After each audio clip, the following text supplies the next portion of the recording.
back maybe to c5. We'll just play b3 here. Is this just a fortress draw? Can black make progress here without that knight?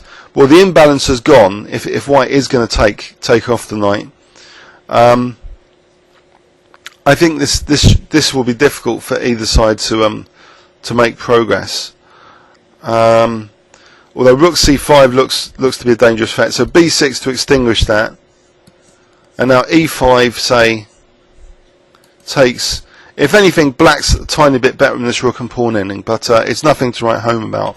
So maybe that's the case. That here, although black has got a tiny advantage technically, according to Rebecca, there's nothing going on. So they had repeated moves to get that draw. I'm going to truncate those remaining moves that I just added.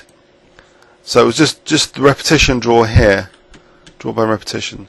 So let's have a look in overview and summary. A very solid performance for black by Anand, not wishing to use the Greenfield and possibly suffer a tactical humiliation like in the first game, but instead queen's coming off seems like a very nice line to have with the black pieces with minimal advantage for white, and being able to play a simple innovation just in case Topalov did have something, playing it before Topalov unleashed his innovation, playing h5, changed the nature of the plans a bit, where h5 is a potential target, but on the other hand, if black can prepare f6, then the bishop will come into f7 a lot faster than with this rook, having to move the rook.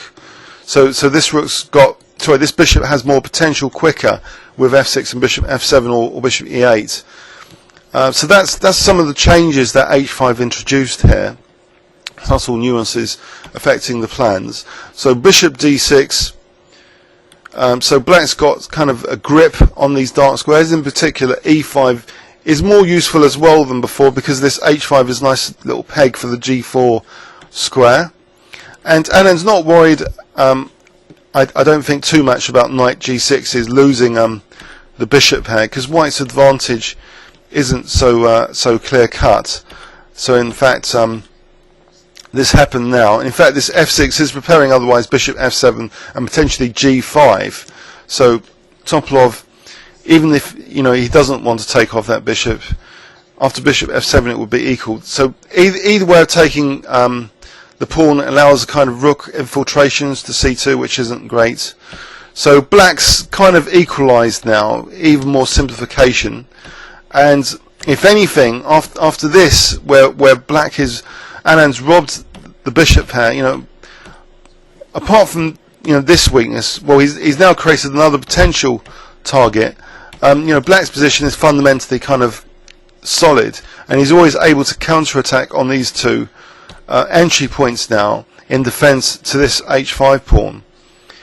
It would be a disaster, I think, to consider e5 because of things like bishop d5, and then later, if the knight's driven back, it would be a total disaster. Takes the rook comes back like this and hits all these pawns. So black really wants to avoid playing e5. By the way, that's something maybe I should point out. So he keeps solid just with this knight b4. It's a key move, a very important move to avoid weaknesses. And he's safely on his way now.